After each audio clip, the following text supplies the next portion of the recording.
how to properly execute a kettlebell swing. Kettlebell swings are very popular. You'll see that they're incorporated in a lot of fitness programs at the gym or in home, as kettlebells have become an accessible at-home tool to use. So I thought it'd be a good opportunity to go over how to properly execute a kettlebell swing, just in case that's something that you're doing more now. So the kettlebell swing is considered a hip dominant movement pattern versus a knee dominant movement pattern like the squat. So with a hip dominant movement pattern like the kettlebell swing, the general goal of the exercise is to get your butt back in space, whereas in a knee dominant exercise like the squat, the general goal is to get your hips down towards the ground. So a hip dominant movement pattern also emphasizes the muscles of the hamstrings, the glutes, and to a certain extent the lower back and even the calves. Whereas a knee dominant movement pattern like the squat will still involve all of those muscles, but to a lesser extent, and will incorporate to a greater extent muscles on the front side of your body, the quadriceps or the front of the thigh muscles. So before I teach the kettlebell swing to anybody, I generally go over a couple of fundamental movement patterns that are really beneficial for laying the foundation for properly executing the kettlebell swing as you get to it. So I try to chunk an exercise down to a more simpler, easier to execute part, and that way you can seamlessly progress to a more complex exercise. So the first exercise that I teach somebody before ever teaching them the kettlebell swing is the hip hinge movement, or learning how to move your butt back in space while also keeping your back in a neutral position or keeping your back straight, as this will be a safer position for your lower back during a hip dominant movement pattern. So the way that I teach a hip hinge is I like to use a stick to give feedback on whether or not your back is staying straight. So what I have somebody do is place a stick along their back, and the stick should be touching 3 points on your body. It should be touching behind your head, in between your shoulder blades, and on the top of your pelvis, in between the top of your buttocks, or your butt cheeks basically. So you want it touching on the pelvis, you want it touching in between the shoulder blades, and you want it touching behind your head. So ideally what you'll do is you'll place one hand behind the base of your neck, you'll place the other hand behind the arch of your back. Right? This will get your hands out of the way so that you can maintain contact with the stick at all times.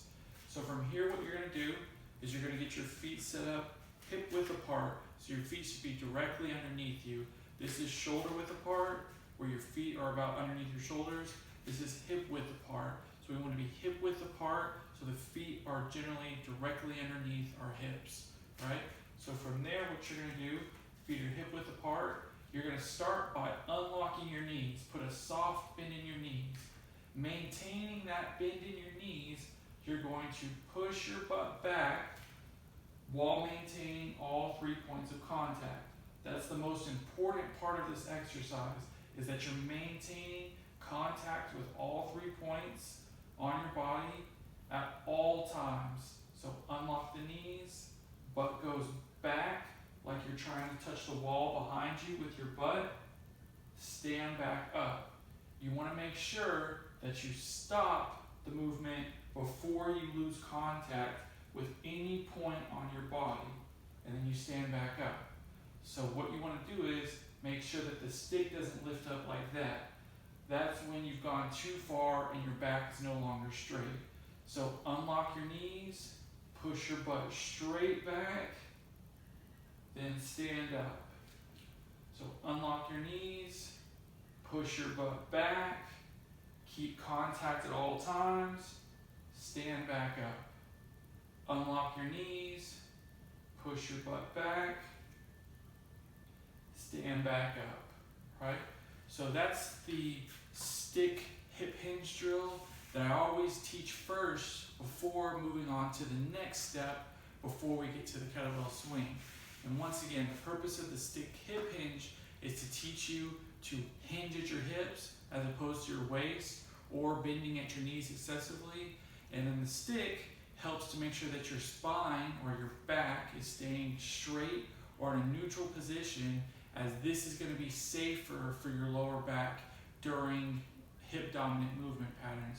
So after I've taught the stick hip hinge, which I'll have somebody practice that for 12 reps, maybe do 1 to 2 sets, and depending on whether or not they are able to execute it properly, then we'll move on to the next step. But I always generally use the stick hip hinge as a drill or a warm-up anytime I do the kettlebell swing or the next exercise that we're going to go over, the kettlebell deadlift, as a warm-up to make sure that they are getting some practice doing that every time before they do the kettlebell swing or the next exercise we're going to go over, the kettlebell deadlift. So the kettlebell deadlift is very similar to the kettlebell swing. The difference is that it's one slower. There's no explosive or ballistic aspect to it like it's the kettlebell swing. And another difference is that the kettlebell deadlift will go all the way to the ground, just like a conventional barbell deadlift or a trap bar deadlift would as well. They're very similar. The difference is the implement that we're using with this.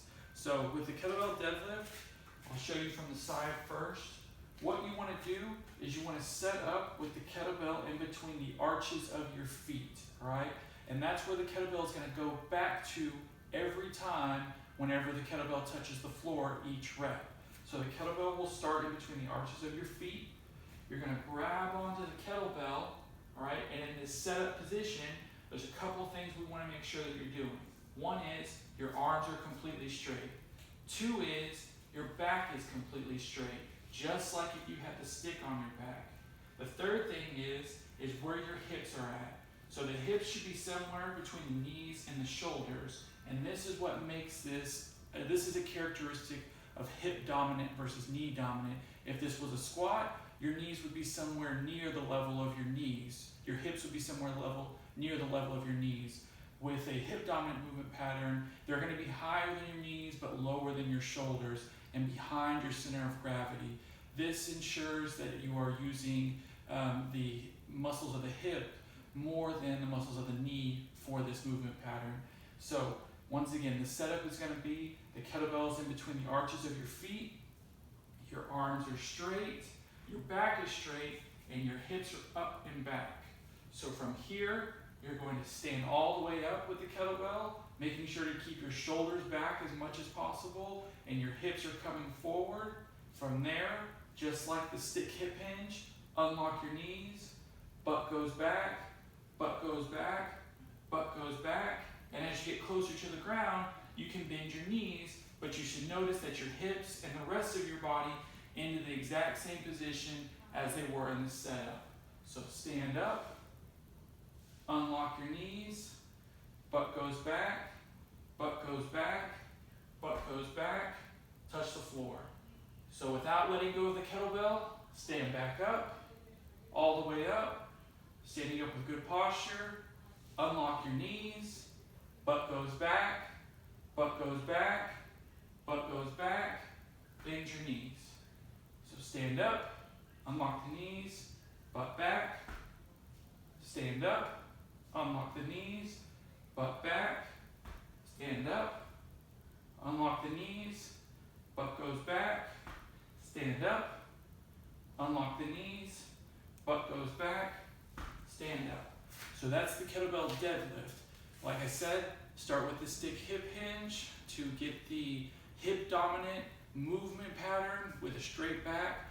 Get that settled first, then move on to the kettlebell deadlift to practice as a skill warm-up before getting to the kettlebell swing, which we'll go over next. So the next movement that we're going to go over is the kettlebell swing. The kettlebell swing, following our progression as a hip dominant movement pattern, started with the stick hip hinge, then went to the kettlebell deadlift, and next is going to go, like I said, into the kettlebell swing. So the kettlebell swing is the culmination of all the other movements that we've done to this point. And the difference between the kettlebell swing as opposed to the kettlebell deadlift is, one, it's going to be much quicker. It's considered more of an explosive or ballistic style movement. In addition to that, the kettlebell swing is going to stay much higher off the ground and closer to your groin. The importance of doing it in this fashion is because, as opposed to the kettlebell deadlift, which is performed with more control, slower and more control, the kettlebell swing, because of the quick, explosive nature of the movement, is going to potentially open you up for more risk of injuring your lower back if the kettlebell is swinging down closer to the ground. The reason is because the lower back is where torque is going to be applied during this exercise. Like I said, with the kettlebell deadlift, because it's slower and executed with more control, that torque on the lower back is negated to a large extent. So what we're going to go over today, like I said, our next is the kettlebell swing, and I'll show you the setup and some of the differences between that and the kettlebell deadlift. So with the kettlebell swing, we're going to set up with the kettlebell about a foot or so, give or take, in front of us, whereas the kettlebell deadlift was in between the arches of our feet. The reason being is that on the kettlebell swing, on the first rep, we're going to swing it back quickly in order to start the movement, to get it going and get the momentum going for the pendulum swing that we're going to be doing after that. Whereas the kettlebell deadlift, we're just standing up and setting it back down. Obviously, we want it to start, but we want it to stop as well. So with the kettlebell swing, we set it up about a foot in front of us. And from there, the setup position is going to be pretty similar as far as your back position, your hip position, and your arms being straight as well. So with the kettlebell swing, the kettlebell is about a foot in front of us. So we're going to go ahead and grab onto the kettlebell. And in this position, it's very similar to the kettlebell deadlift. Our arms are straight, our back is straight, and our hips are up, though they're a little bit higher in this position. So holding onto the kettlebell, what we're going to do is we're going to swing it back between our legs like as if you were a long snapper in football who's snapping the football back to a kicker behind you. Obviously, you're not going to let go of the kettlebell. You want to make sure you hold on to the kettlebell at all times. All right? So you'll swing the kettlebell back. Then what you'll do is you'll stand up with the kettlebell ideally rising somewhere between waist and shoulder height.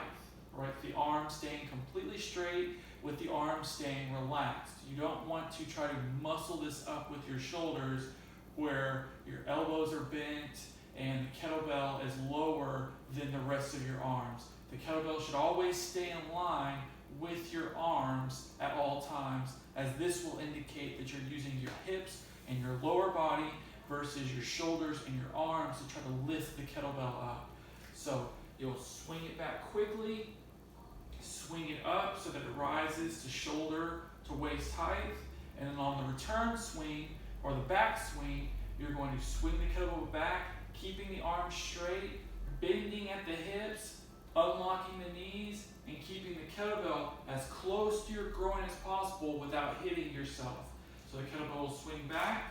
In this position, it's very similar to the stick hip hinge or the kettlebell deadlift in that the back is straight, the hips are back, the knees are slightly bent, and the arms are straight. Once the kettlebell has completed its back swing, you'll then stand back up and swing again. So the kettlebell will come down in between the body, in between the thighs, butt back, back straight, arms straight. Kettlebell completes the back swing, and you stand back up. So executed with a kettlebell, it will look like so. So tilt the kettlebell back, swing it back quickly. 1, 2, 3, 4, 5, 6, 7, 8, 9, 10. So as you'll notice with that kettlebell swing, like I said, my arms were staying straight. I was using my lower body and my hips to get the kettlebell going up. So therefore my arms were able to stay straight as opposed to bent or to have the kettlebell lower than my arms, which would have indicated that I was lifting the kettlebell up with my shoulders and my arms versus generating momentum with my lower body.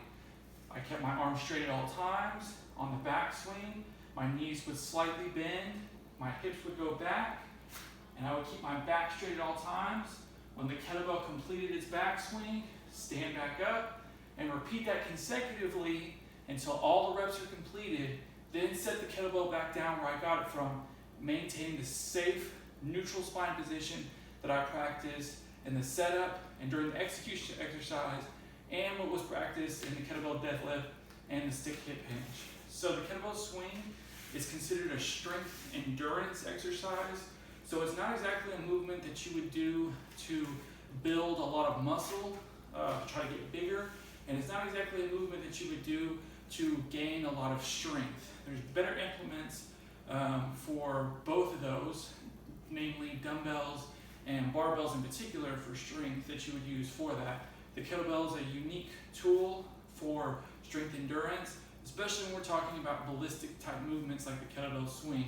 So it's a blend of getting some strength as well as some endurance, as well as some ballistic, explosive, fast twitch, muscle fiber recruitment, movement patterns, and muscles involved in order for different purposes.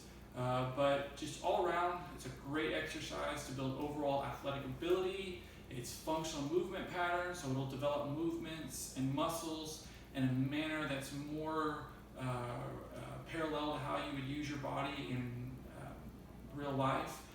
So there's a lot of practical benefit to it, and if you're at home right now practicing, it obviously provides a very great exercise to do while at home that incorporates full body, lots of muscle, and gives you some blend of strength and endurance. So if you have any questions, feel free to reach out. I'll be happy to help you with those. Anything pertaining to the kettlebell swing, deadlift, or the stick hip hinge.